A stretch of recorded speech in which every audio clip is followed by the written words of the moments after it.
Shalom, kami dari kelompok 1 yang beranggotakan Yeremia, Mega, dan Messi akan melakukan role-play kisah tentang penciptaan, tujuan Allah menciptakan, sampai kepada kejatuhan manusia ke dalam dosa.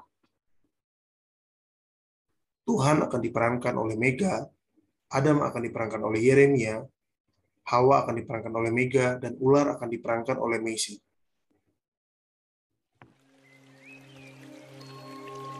Dalam drama ini menceritakan kisah tentang 7 hari Tuhan menciptakan dunia dan tujuan Allah menciptakan dunia sampai kepada kejatuhan manusia ke dalam dosa. Kisah diambil dari kitab Kejadian 1-3.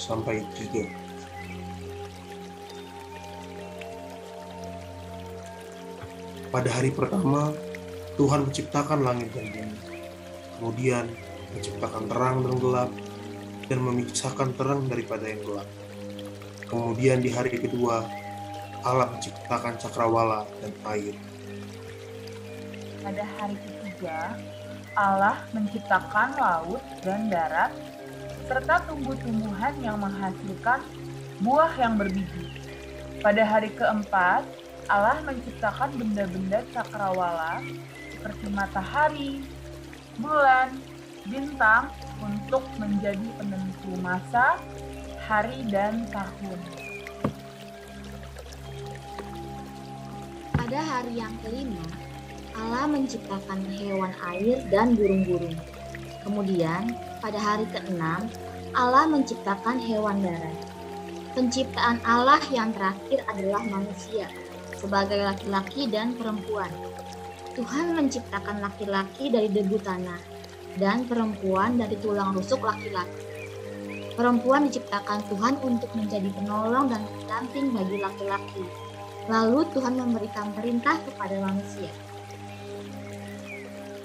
Semua pohon dalam taman ini boleh kau makan buahnya dengan bebas. Tapi pohon pengetahuan tentang yang baik dan yang jahat itu, janganlah kau makan buahnya. Sebab pada hari engkau memakannya, pastilah engkau akan mati. Kemudian, Adam dan Hawa awalnya mengindahkan perintah Allah tersebut. Namun datanglah cobaan iblis. Hawa, Tuhan perintahkan bahwa kita boleh makan semua buah yang ada di taman ini. Tetapi Tuhan melarang kita untuk memakan buah dari pohon pengetahuan di tengah taman itu. Baiklah, Adam. Tunggulah di sini.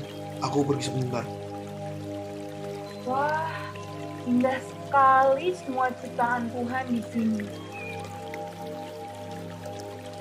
Kemudian, sedang Hawa memandang taman Eden, Hawa mulai mendekati pohon terlarang yang ada di pusat taman Eden. Dan datanglah iblis mencobainya. Tentulah Allah berfirman, semua pohon yang ada dalam taman ini janganlah engkau makan, bukan Hawa? Buah pohon-pohonan dalam taman ini boleh kami makan. Tetapi tentang pohon yang ada di tengah taman, Allah berfirman, jangan kamu makan ataupun raba buah itu, nanti kamu mati. Sekali-kali kamu tidak akan mati, Hawa.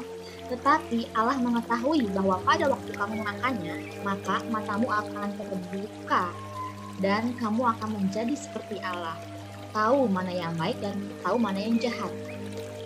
Perempuan itu melihat bahwa pohon itu baik untuk dimakan dan sedap kelihatannya. Lagi pula, pohon itu menarik hati karena memberi pengertian. Lalu Hawa mengambil dari buahnya dan dimakannya. Lalu Hawa menghampiri suaminya. Makanlah, enak rasanya. Tapi Allah melarang kita memakannya. Kita akan mati. Makanlah, sekali-kali kita tidak akan mati. Lalu mereka memakan buah terlarang itu, dan terbukalah mata mereka berdua. Adam, astaga, kita telanjang. Wah, iya Hawa, mari kita bersembunyi di balik pohon ini. Allah mengetahui bahwa mereka telah memakan buah yang Allah larang, sehingga akhirnya mereka berdua saling menyalahkan.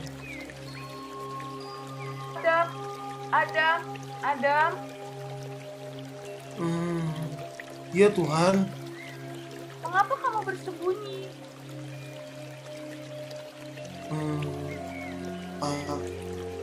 Aku malu Tuhan, sebab kami telanjang. Bukankah aku sudah melarangmu untuk tidak memakan buah pengetahuan itu? Tidak Tuhan.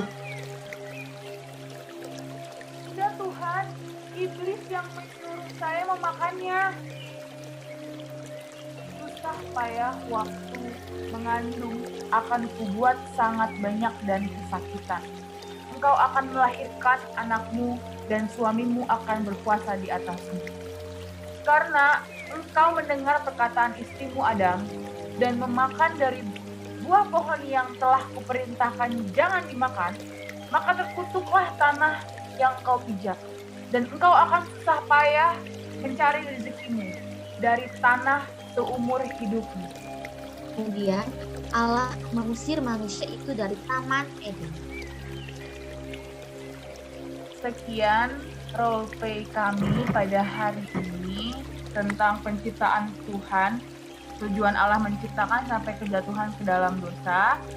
Mohon maaf jika ada salah-salah kata dan ataupun cara kami menyampaikan. Terima kasih, semoga apa yang kami sampaikan dapat memberkati yang menonton. Terima kasih, shalom. Selamat pagi, siang, sore, atau malam. Pada kesempatan kali ini saya akan menjelaskan tentang refleksi pribadi saya mengenai roleplay kelompok saya. Refleksi saya adalah ketika Tuhan sudah menciptakan manusia atau menciptakan kita, dan dari cerita Adam dan Hawa tersebut yang bisa saya ambil adalah nilai ketaatan dan penguasaan yang sebenarnya adalah salah satu dari buah-buah roh ya. Tetapi yang saya dapatkan adalah ketika Tuhan memberikan perintah kepada kita, kadang kita susah untuk mengindahkannya karena ada dosa, ada tempting, atau karena kita manusia masih penuh dengan kedagingan. Jadi, dan dosa itu bagi manusia adalah enak, yang diperumpamakan kalau di kisah Adam dan Hawa itu adalah buah yang enak, dan dosa itu memang enak. Jadi refleksi pribadi saya itu adalah saat kita taat dan kita punya penguasaan diri, tentunya bukan dari kita tapi dari Tuhan. Kita minta sama Tuhan. Jadi pada saat kita punya taat dan punya nilai taat dan penguasaan diri itu, pasti Tuhan bantu kita dan pasti ada reward-nya, ada reward dari Tuhan, ada berkat dari Tuhan ketika kita taat sama Tuhan.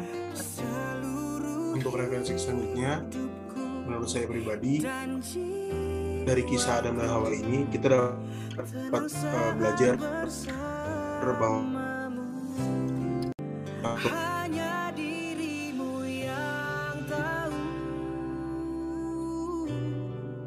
menjaga Taman Eden dalam arti memberi nama di sana, baik tumbuhan, hewan, dan lain-lain. Tapi Tuhan hanya meminta satu, untuk tidak memakan pohon pengetahuan yang baik dan yang jahat. Tapi karena manusia penuh dengan kedagingan seperti yang tadi Mega katakan, akhirnya manusia itu menghilangkan kepercayaan dari Tuhan karena mereka memakannya, sehingga Tuhan memberi kesakitan kepada mereka. Dan pada saat itu juga, setelah mereka melanggar rencana Tuhan, mereka menemui jalan yang berliku-liku. Padahal kalau mereka taat dan menjaga kepercayaan tersebut, Tuhan akan memberikan kemudahan dan berkat kepada mereka. Sekian refleksi pribadi dari saya. Saya akan akan menyampaikan refleksi pribadi saya terhadap video roleplay mengenai kisah penciptaan sampai dengan kejatuhan manusia terhadap dosa. Di sini kita sebagai manusia, sebagai gambar dan citra Allah harus menjadi seorang hamba yang taat. Walaupun dengan menjadi taat itu sulit dan banyak rintangan serta hambatannya, tapi kalau kita memiliki niat tulus hati dan tegas untuk memilih hidup taat dalam firman Tuhan dan kebenaran firman Tuhan, pasti Tuhan akan memampukan kita untuk menjadi manusia yang taat. Karena ketaatan itu mendatangkan berkat. Ketaatan yang kita lakukan hari ini itu akan berdampak pada kehidupan kita di masa yang akan datang. Karena Tuhan akan menjanjikan sesuatu yang baik untuk hidup kita. Nah, sebaliknya kalau kita enggak taat akan firman ataupun perintah dan larangan Tuhan, kita akan menyimpang atau keluar dari jalurnya Tuhan. Dan itu pun akan berakibat pada kehidupan kita yang di masa yang akan datang, yaitu mungkin Tuhan akan memberikan cobaan atau hukuman ataupun malapetaka atas hidup kita. Untuk itu marilah kita bijak untuk menentukan pilihan hidup kita, mau taat atau tidak taat, mau dengar-dengaran akan firman Tuhan atau tidak, karena itu akan menentukan kehidupan kita di masa yang akan datang. Terima kasih. Apa yang ku